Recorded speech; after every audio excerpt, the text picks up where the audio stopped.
어느 목사님이 수요일 설교를 하셨는데 설교를 하시다가 렘브란트가 그린 베드로의 부인이라고 하는 이야기를 했을 때 그 사모님이 얘기 듣고 베드로의 부인 예뻐요? 이렇게 물어봤다는 거예요. 오늘 말씀은 베드로의 부인 이야기를 하는 겁니다. 베드로의 와이프가 아니라 베드로가 예수님을 부인했다라고 하는 이야기를 같이 나누려고 하는 거예요. 렘브란트가 베드로의 부인이라고 하는 것을 그렸을 때 그 작품을 보면 베드로가 그 예수님을 부인할 때 예수님이 그를 물끄러미 돌아보시는, 전설에 의하면 베드로는 닭이 울 때마다 울었다 그러죠. 그래서 베드로는 닭 소리만 나오면 그 자기의 죄 이런 게 생각났다고 하는 이야기가 있을 정도로 그런 베드로의 삶 가운데서는 아픈 이야기입니다. 근데 사실 오늘 이 말씀을 우리가 다 보면 너희가 다 나를 버리리라, 예수님이 지금 말씀하셨는데 이 말씀이 베드로의 잘못을 지적하는 말씀인가? 잘 보면 그렇지 않습니다. 오늘 말씀, 예수님이 왜 이런 말씀을 하셨는지, 오늘 그 의도가 무엇인지에 대해서 우리가 알면 우리가 더 이 말씀이 우리에게 은혜가 될 수 있는 말씀이기도 합니다. 오늘 말씀은 이렇게 시작합니다. 예수께서 제자들에게 이르시되 너희가 다 나를 버리리라. 예수님이 만찬석상에서 그렇게 얘기하시죠.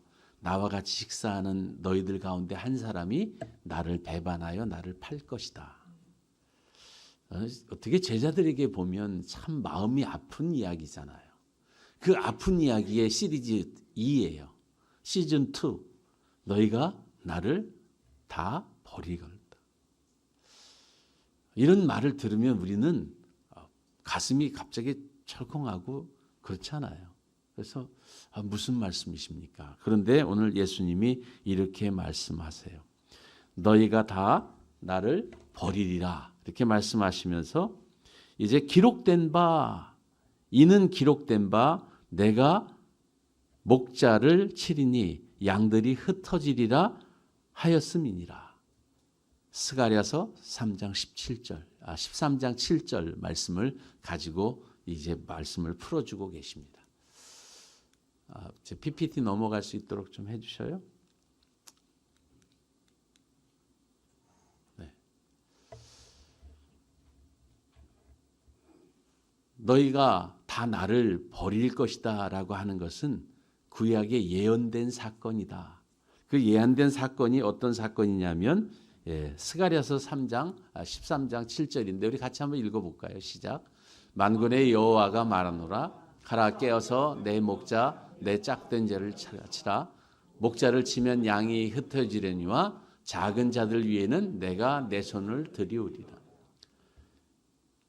이스라엘 백성을 인도하는, 이스라엘 백성을 영적으로 구원할 예수님이 오셔서 예수님이 제자들과 함께 그 구속의 사역을 이루어가고 계신데 이제 예수님이 심판을 받게 되는, 예수님이 당시의 지도자들 대제사장과 서기관과 바리새인들 그들에 의해서 이제 정죄받고 십자가를 지는 사건, 그것이 일어나면 양들이 흩어진다. 그런데 이 말씀의 핵심은 양이 흩어지는 데 있는 것이 아니라 그 뒤에 말씀이에요. 작은 자들 위에는 내가 내 손을 들이우리라.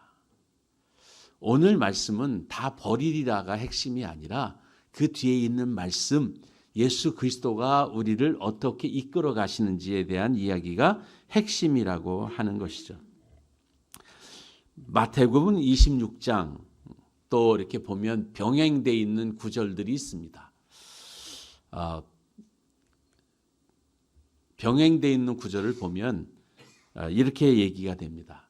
이 사건을 말씀한 시기가 마태와 마가는 감람산으로 가는 도중, 만찬을 마치고 갈 때에 감람산으로 가는 도중에 이 이야기를 하신 것으로 되어 있고, 누가와 요한은 만찬석상에서 했던 것으로 기록되어 있습니다. 그럼 마가는 왜 이 이야기를 정황상으로 보면 그 모든 것 상황으로 보면 감람산으로 가는 도중에 얘기하신 게 아니라 만찬석상에서 하셨을 것이라고 하는 것이 더 이렇게 그 상황으로 보면 확증적인 것 같습니다. 그런데 왜 마가는 이 이야기를 감람산으로 가는 쪽으로 옮겼을까요? 신학자들은 이런 걸 가지고 이제 연구를 많이 하잖아요. 왜 그랬을까? 왜냐하면 신학자들은 그런 것을 연구하는 게 본인들의 일이니까 왜 그랬을까? 예, 왜 그랬냐? 정확히 성경에 나와 있지는 않습니다. 거기에 의도가 왜 마가가 내가 이렇게 이런 목적을 가지고 옮겨서 적었다 이런 말이 없는데 추정해 보면 마가는 어디에 포인트를 두었냐면 성찬식, 예수 그리스도와 함께 만찬을 했던 그 성찬식의 의미를 더 확실하게 하기 위해서 이 이야기는 뒤로 옮겨놓은 것이다 라고 하는 것이 신학자들의 공통적인 의견입니다. 왜냐하면 당시의 제자들, 당시에 핍박받는 마가복음의 수신자가 누구냐면 로마에서 핍박받는 사람들, 그들이 성찬을 통해서 하나님의 은혜를 경험하고 그렇게 되는 것을 말하는 것이죠. 그런데 그 은혜를 받은 사람들도 때로는 실족할 수 있다는 것을 마가는 말하고 싶었던 것 같아요. 그래서 성찬의 의미를 더 부각시킨 다음에 그 다음에 이 사건을 배치한 것이 아닌가 이렇게 생각이 듭니다. 오늘 말씀을 잘 보면 흩어지리라 이렇게 말씀하셨는데 흩어질 때의 그 사건들, 예수 그리스도의 제자들이 어떻게 하는가, 그 말씀이 마가복음 이제 다음번에 나올 말씀인데 14장 50절에서 51절, 52절 보면 우리 같이 한번 읽어보겠습니다. 제자들이 다 예수를 버리고 도망하니라. 한 청년이 벗은 몸에 배 혼니부를 두르고 예수를 따라가다가 무리에게 잡힘에 배 혼니부를 버리고 벗은 몸으로 도망하니라. 여러분, 이름도 안 나오는 한 청년이 예수님이 잡혀가는 모습을 보고 다른 사람들은 다 도망가는데 이 청년은 예수님이 잡혀가는 그걸 따라가요. 따라가다가 무리에게 잡혀요. 그래서 그 무리에게 잡혔는데 허겁지겁 옷을 입고 가다가 보니까 그 혼니부를 덮고 갔다는 거예요. 옷을 못 입고. 근데 잡으니까 어떻게 했어요? 그것을 팽겨치고 벗은 몸으로 도망쳤다. 저 사람이 누굴까요? 조성출 목사가 거기 있지는 않았을 거고 누굴까요? 아마 마가였을 것이다 라고 하는 것이 공통의 의견입니다. 왜냐하면 저런 그 자기의 삶 가운데 부끄러운 것 이런 것들을 이렇게 드러내고 말할 수 있는 부분이 마가밖에, 또 저런 것을 그런 당시의 상황을 이게 본 사람 아니면 쓸 수 없는데 저런 사건을 본인이 경험하지 않으면 쓸 수 없는 이야기 아닌가. 그러니까 마가는 지금 무슨 얘기를 하고 싶은 거냐면 다 예수님의 제자도 다 도망가고 심지어 나 지금 복음서를 쓰고 있는 마가 나도 도망갔어. 우리가 다 이런 사람이거든. 우리는 우리의 의지로 안 되는 사람들, 우리는 정말 예수를 열심히 믿겠다고, 우리는 정말 잘 믿겠다고 하지만 우리가 작은 시련만 와도 우리가 쉽게 무너지는 우리의 모습들, 얼마나 우리가 연약한 존재인 줄 아니? 이 이야기들을 마가는 지금 이야기하고 있는 것 아닌가 싶습니다. 여러분 이렇게 보면 마가복음, 마태복음에 보면 이렇게 얘기하죠. 오늘 밤에 너희가 다 나를 버리리라. 그리고 누가복음에 보면 조금 다른 이야기가 있어요. 우리 누가복음 아래 거 같이 한번 읽어볼까요? 시작. 시몬아 시몬아 보라 사탄이 너희를 밀가부로 하려고 요구하였으나 그러나 내가 너희를 위하여 내 믿음이 떨어지지 않기를 기도하였노니 너는 돌이킨 후에 내 형제를 굳게 하라. 그가 말하되 주여 내가 주와 함께 오게도 죽는 데에도 가기를 각오하였나이다. 이르시되 베드로야 내가 내게 말하니 오늘 닭 울기 전에 내가 3번 나를 모른다고 부인하리라 하시니라. 지금 포인트가 예수님은 어디에 두고 있냐면 부인한 사건 그 이후에 포인트가 있다라고 하는 것을 암시하고 있습니다. 부인, 이 부인은 어떤 부분이냐면 그 양들이 흩어지는 것에 대한 그 예언이 그대로 이루어지는데 너희들도 다 나에 대해서 그렇게 충성하고 나에 대해서 좋은 마음을 갖고 있지만 그것도 잠시 너희들도 시험 당하면 넘어지게 될 거야. 그런데 여기 보면 오늘 밤에 너희가 다 나를 버리리라. 이 버리리라라고 단어가 그 원어적인 해석으로 보면 나로 말미암아 실족하게 되리라 이런 뜻입니다. 여러분 관주 성경 갖고 계신 분들은 보시면 오늘 본문에 버리리라라고 하는데 일 이렇게 써 있어요. 그리고 29절에 베드로가 여짜오되 다 버릴지라도 거기에 이라고 돼 있습니다. 그리고 그 아래 보시면 일 그리고 밑에 또는 나로 말미암아 실족하리라. 무슨 얘기죠? 예수님을 버리고 간다라고 하는 것이 아니라 예수님 뭐라고 말씀하시냐면 너희들은 나 때문에 시험 당하게 될 거야. 어떤 시험을 당하게 되는 것이죠? 여러분 아시는 것처럼 예수님은 그 제자들이 볼 때는 정말 하나님의 현현, 그래서 수많은 사람들을 고치고 치유하고 그리고 예루살렘을 이 이스라엘을 로마의 압제로부터 구원할 그런 메시아로 생각을 하고 따랐습니다. 그런데 그 메시아가 무기력하게 잡혀가는 것.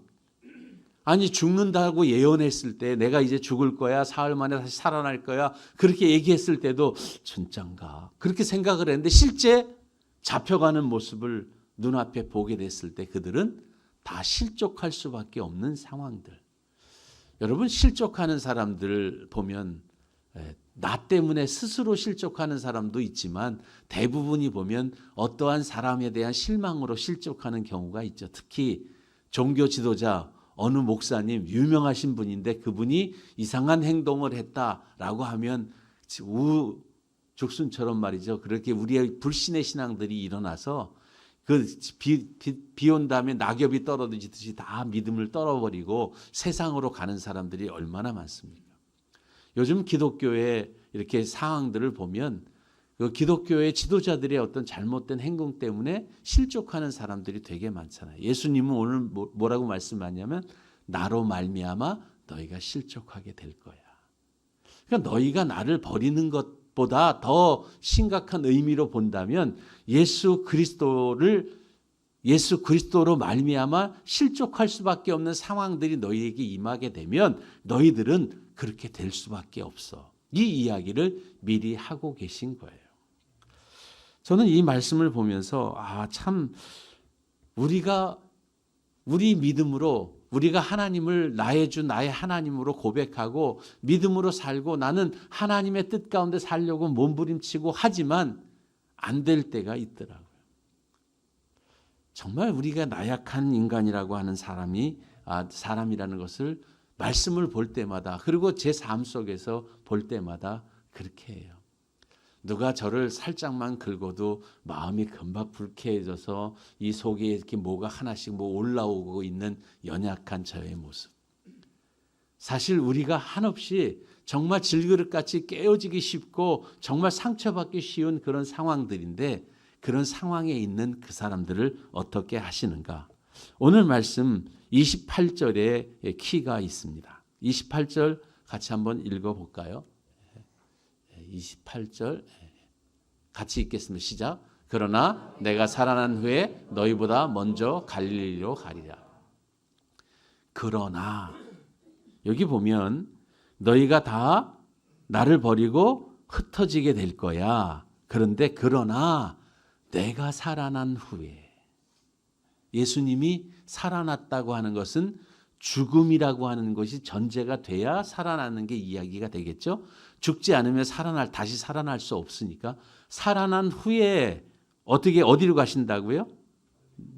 너희보다 먼저 갈릴리로. 그런데 누가 먼저 갔습니까? 실제로 예수님이 먼저 갔습니까? 제자들이 먼저 갔습니까?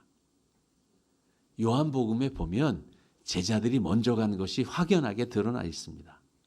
요한복음에 보면 요한복음 21장 3절에서부터 보면 베드로와 제자 같이 갈릴리 쪽에 모여 있었는데 베드로가 너무 무리하니까 나는 고기 잡으러 가겠다 그러고 고기 잡으러 그냥 갑니다. 그랬더니 나도 그러고 다 따라서 가서 고기 잡으러 갔을 때 그때 예수님이 그 갈릴리 호수에 제자들에게 나타나세요. 물론 먼저 가셔서 그렇게 할 수도 있지만 안 나타나시고 그때 만나셨을 수도 있겠지만 성경적으로 보면 예수님께서는 갈릴리에 제자들이 먼저 가 있는 상태에서 예수님이 가셨던 것 같아요. 그러면 여기서 말하는 거 예수님이 그러면 본인이 제자들보다 먼저 가신다고 했는데 왜 늦게 갔지? 여기서 말하는 갈릴리는 그 지역적인 갈릴리를 말하는 게 아닙니다. 영적인 갈릴리. 예수님이 주로 사역하셨던 데가 어디죠? 갈릴리. 왜 갈릴리에서 사역을 하셨습니까? 그곳에 구원받을 백성들이 하나님의 구원을 기다리는 사람들이 많았기 때문에. 나는 의인을 부르러 온 것이 아니라 병든 자를 고치러 오셨다고 말씀하시고 그 갈릴리. 그래서 뭐냐면 흑암의 땅 갈릴리를 성경에서 말하고 있어요.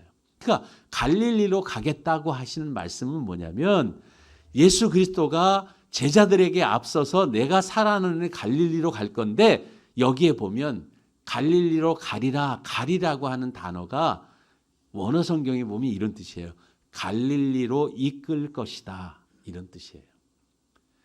내가 갈릴리로 가는 것 그것보다 너희들을 갈릴리로 이끌어 갈 것이다. 그런 뜻이라는 거예요.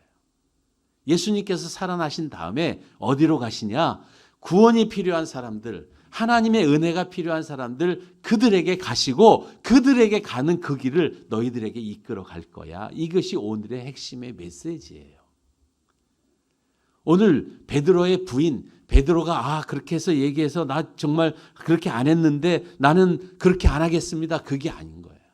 오늘 핵심의 메시지는 뭐냐면 너희들이 나 때문에 실족하고 나 때문에 너희들이 실망해서 다 버리고 도망가고 그렇게 되지만 먼저 하나님의 은혜가 너희들에게 임하면 너희들은 그 갈릴리로 가게 될 것이야. 그 길로 내가 이끌 것이다. 그 이야기를 하고 있는 것이죠. 그런데 문제는 뭐냐면 베드로가 문제였어요. 베드로가 여짜오되 다 버릴지라도 나는 그리하지 않겠나이다. 뭘 몰랐습니까? 베드로가 자기 자신이 얼마나 나약한 존재인지를 몰랐어요. 우리는 장담하는 사람들 보면 저는 절대 그러지 않아요. 내 손에 장을 지지겠습니다. 그런 사람들 되게 많은데 장 지질 일들이 되게 많더라고요. 우리가 이렇게 보면 내가 약속하고 내가 확언했는데 그것을 못 지킬 때가 얼마나 많은지 몰라요. 제가 장로님한테 어제 결혼식에 가겠다고 제가 당연히 가야죠. 그러고 얘기했는데 결국은 그 예식은 못 보고 그냥 딴 데 갔잖아요. 그런 상황들이 생기는 거예요. 갑자기 어떻게 피치 못할 상황들이 생기면 우리는 그 피치 못할 상황들 때문에 그럴 때가 얼마나 많은지 몰라요. 뭘 모르냐면 우리 자신이 얼마나 연약한 질그릇인지 잘 모르니까 보면 하나님을 의지하는 것보다 나를 의지하고 내 생각, 내 힘을 의지할 때가 너무나 많다고 하는 사실이죠. 베드로는 뭐라고 말하냐면 힘있게 말하되 내가 주와 함께 죽을지언정 주를 부인하지 않겠나이다 하고 모든 제자들도 이와 같이 말하니라. 여기에 말하는 사람이 누구냐면 마가도 이렇게 말하고 있다고 하는 사실을 아까 마가복음 14장 뒤에 보면 자기도 도망쳤다는 것을 쓰면서 그렇게 부인했던 이야기를 하고 있습니다. 여러분, 이 말씀의 수신자가 누구였다고요? 로마에서 압박받고 지금 핍박받고 죽음의 그림자 속에 있는 그 당시의 이방인 기독교인들, 그들에게 이 마가가 쓰면서 뭐라고 말하는 것인가? 그래, 지금 부인할 수도 있고 그렇게 너희들도 실족할 수 있어. 너희들도 그럴 수 있어. 그런데 너희들 그렇게 두지 않아. 하나님의 은혜가 너희들을 붙들어서 하나님의 은혜의 길로 이끌어 갈 것에 대해서 말하고 있는 것이에요. 저는 이 말씀을 보면서 참 우리가 얼마나 연약한 존재인가. 그럼에도 불구하고 하나님의 사랑과 하나님의 능력은 얼마나 크고 감사한 것인지 생각할 때가 너무나 많습니다. 어느 날 보면 저를 보면 정말 참 실망할 수밖에 없고 정말 연약할 수밖에 없는 난데 그럼에도 불구하고 하나님이 저를 믿어주시는 게 얼마나 감사한지 모르겠어요. 여러분, 아브라함을 하나님이 아브라함 되게 하셨죠. 아브라함이 믿음의 조상이라고 말하지만 실제 아브라함이 믿음이 얼만큼 있었습니까? 그것은 하나님이 그에게 그 믿음을 주셨기 때문에 그것이 가능했지, 아브라함의 자신의 의로서 그것이 가능하지 않았다고 하는 사실이에요. 오늘 베드로의 부인 사건을 보면서 베드로가 이렇게 힘있게 이야기했지만 그가 그 계집종이 너도 그의 도당이라고 하는 말을 했을 때 저주하면서 나는 아니라고 말했던 베드로의 그 나약함. 그런데 하나님의 위대함은 뭐냐면 그 나약함을 뛰어넘어서 그 모든 것을 다 아세요. 여러분 생각해 보세요. 예수님이 지금 이 얘기하는 상황을 다 알고 계신 예수님이 그 얘기할 때 너 그거 못 지키는 건 내가 다 아는데, 그러면서 너 그거 못 지킬 거야. 그것을 은유적으로 말씀하시면서 뭐라고 얘기하냐면 그 다음에 얘기해. 그러나 하나님의 은혜가 너에게 임하면 너는 정말 베드로가 될 거야. 너는 정말 반석이 될 거야. 너는 정말 내가 너를 그 갈릴리로 이끌 거야. 흑암에 사는 그 백성들에게 나를 증언하고 그것을 예수 그리스도의 살아계심을 증언하면서 예수 그리스도가 길과 진리요 생명임을 말할 수 있는 그런 사람으로 내가 너희를 이끌 것이야. 그렇게 되니까 오늘 나의 나된 것은 내가 아니라 하나님의 은혜라고 하는 사실이죠. 오늘 저를 생각해 보면 오늘 갑자기 그런 생각이 들어요.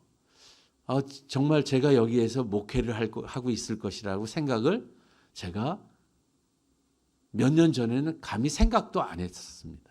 그런데 이렇게 와서 지금 여러분하고 같이 이렇게 말씀을 나누고 말씀을 전하고 목회를 하고 있는 저를 보면, 저기 제 친구가 지금 와 있는데 친구가 보면 저하고 예전에 같이 있을 때 그런 상상도 안 했죠. 그런데 어느 날 갑자기 와서 지금 이러고 있는 모습 보면, 얼마 전에 저희하고 연락 와가지고 한 분이 그러시더라고요. 아니 목사님 되셨다는 얘기 처음 들었어요. 제가 깜짝 놀랐어요. 막 깜짝 놀라시는 분도 있더라고요. 저하고 예전에 그 학교 동창들이 이렇게 보면, 저희 친구들 모이면 제가 옛날에 어떤 사람이었던지를 그 얘기를 이렇게 하는데, 지난번에 저희 동창들하고 같이 모였고 제 아내가 있는데 친구들이 이렇게 농담을 하는 거예요. 우리 제 사모한테, 제 아내한테 잘 모르시겠지만 예전에 성추리가 굉장히 모범생이었어요. 그 모범생이라는데 강조를 하면서 얼마나 모범생이었는지 모르시죠? 그러면서 그거 다 얘기할까요? 막 그러는 거예요. 제가 하지 말라고 제가 말렸습니다. 예, 굉장한 모범생이었습니다. 그랬던 저를 이렇게 하셨다. 흑암에 사는 저를, 정말 소망이 없고 그랬던 저를, 정말 부인하기 쉽고 늘 깨어지기 쉽고 연약한 저를 이렇게 하나님이 이끌어 주시는 것, 오늘 마가복음의 수신자들에게 이 복음은 정말 엄청난 메시지입니다. 비록 5절밖에 안 되는 짧은 구절이지만 여기에 내가 너희들보다 먼저 앞서 갈릴리로 이끌어 가겠다. 먼저 가서 그곳에서 너희들이 이끌어 가겠다. 너희들이 지금 나를 부인하고 지금 실족하고 지금은 넘어지고 연약하고 그렇게 세상 속에서 무너져 있을 것 같지만 그렇게 내가 두지 않을 거야. 내가 너희들을 이끌어 갈 거야. 내가 너희를 하나님의 사람으로 만들어 갈 거야. 이 이야기를 하고 계신 거예요. 여러분 지금 힘드십니까? 연약하십니까? 원망하고 싶습니까? 예. 주님은 뭐라고 말씀해? 그래. 알아. 너희가 받은 게 얼만데 나를 원망하고 나를 배신하고 도망가니? 너희들이 그럴 정도밖에 안 되니? 원망하고 오히려 저희를 질시하시는 것이 아니라, 그래. 나로 말미암아 너희가 실족하게 되지. 그런데 그 실족은 은혜로 바뀌게 될 거야. 그 넘어짐은 다시 일어났을 때 그 에너지는, 하나님의 은혜가 임했을 때 그 에너지는 감당이 못할 거야. 세상이 감당 못할 거야. 이렇게 주님은 말씀하고 계신 것이죠. 오늘 저는 여러분하고 오늘 이 말씀을 나누면서 그런 생각을 합니다. 예수님이 우리의 연약함을 다 알고 계시고 우리의 그 부족함을 알고 계시지만 우리의 가능성을 보고 우리가 가지고 있는 주님을 향한 우리의 순수한 마음을 보시고 우리에게 그 미래에 대해서 예언하시고 우리를 신뢰해 주시는 주님의 신뢰. 오늘 찬양을 오 신실하신 주, 그 찬양을 했는데 주님의 신실함이 우리 가운데 있어서 우리가 은혜가 되는 거지 우리의 신실함은 아무 힘이 없다. 우리가 정말 잘하겠다고 했던 거 여러분 정말 물질 앞에 쉽게 넘어지는다. 그런 모습을 보면서 우리 실망하지 않습니까? 우리 별것 아닌 것 같은데 정말 거기에 별것 아닌 거에 말 하나 제대로 인정하지 못하는 우리를 볼 때 얼마나 우리가 참 그렇습니까? 그런데도 주님은 뭐라고 말씀하시냐면 그래 그래도 너에게 은혜가 임하면 너는 오늘 같지 않을 거야. 그것이 오늘 우리에게 주시는 하나님의 메시지입니다. 사랑하는 성도 여러분, 말씀을 정리합니다. 하나님이 하나님의 일꾼을 부르시는 방법은 어떤 거냐? 이런 고난을 통해서 부르십니다. 그리고 이 고난 속에서 우리를 다지십니다. 베드로가 나중에 어떠한 삶을 살았습니까? 베드로는 일생 동안 이 이야기를 누구에게 했을까요? 오늘 성경 말씀을 보면 닭이 울기 2번 울기 전에 오늘 이 밤에 닭이 2번 울기 전에 3번 나를 부인하리라 이 이야기를 베드로가 마가에게 해 주었을 것일 그런 가능성이 가장 많습니다. 왜냐하면 마가는 베드로의 양아들 같은 존재라고 베드로 전서에 써 있거든요. 나의 아들 마가를 이야기하는 걸 보면 그에게 자기의 그 어려운 수치, 자기의 부끄러운 모습, 자기의 연약한 모습을 다 얘기하면서 그러면서 얘기하는 것이 뭐냐면 그런데 오늘 나로 있게 오늘 나를 하나님의 사람으로 있게 한 하나님의 은혜, 예수 그리스도의 나를 향한 그 사랑과 그 무한한 은혜가 오늘 나를 있게 했다는 것이죠. 요한복음 21장에 보면 베드로가 예수님을 부인했던 이야기에 대해서 베드로가 근심하면서 주님에게 대답합니다. 주님, 내가 주님을 사랑합니다. 그 배신이 있었기 때문에 그는 처절한 마음으로 근심하면서 주님, 주께서 아십니다. 내가 주를 사랑하는 줄 주께서 아십니다. 여러분 그런 고백을 드리는 것은 베드로의 의가 아니라 주님의 사랑이었습니다. 주님의 그 놀라운 그 은혜가 우리를 그 자리에 있게 하시는 것입니다. 사랑하는 성도 여러분, 오늘 우리는 그 하나님의 사랑 안에 머물면서 그 은혜를 가지고 세상에서 승리하는 삶을 살아야 합니다. 나의 의, 나의 능력, 내가 가진 힘이 아니라 예수 그리스도의 은혜, 그분이 나에게 주시는 그 사랑의 은혜만이, 그분이 주시는 그 능력만이 오늘 나를 나 되게 만들어 주실 것입니다. 사랑하는 성도 여러분, 우리 이 믿음 가지고 승리하는 저와 여러분이 되기를 주의 이름으로 축원합니다. 기도하겠습니다. 하나님 아버지, 세상에 많은 사람이 버릴지라도 나는 버리지 않을 것처럼 말했지만 결국 별것 아닌 일에 무기력하게 넘어지는 우리의 모습들을 보며 자괴감과 실망감이 많지만 그럼에도 불구하고 오늘 내가 너희를 그 갈릴리로 이끌 것이다 라고 하는 하나님의 의지, 하나님의 사랑 때문에 오늘 우리가 이 자리에 있음을 고백합니다. 우리를 이 흑암에 사는 백성들로부터 예수 그리스도께로 이끌어가는 그런 믿음의 사역들을 감당해가는 그런 믿음의 사람들로 살아갈 수 있도록 오늘 다시 우리에게 믿음을 주시고 은혜를 주셔서 그 길을 은혜롭게 능력 있게 감사하며 걸어가는 저희들 될 수 있도록 도와주옵소서. 예수님의 이름으로 기도드립니다. 아멘. 찬양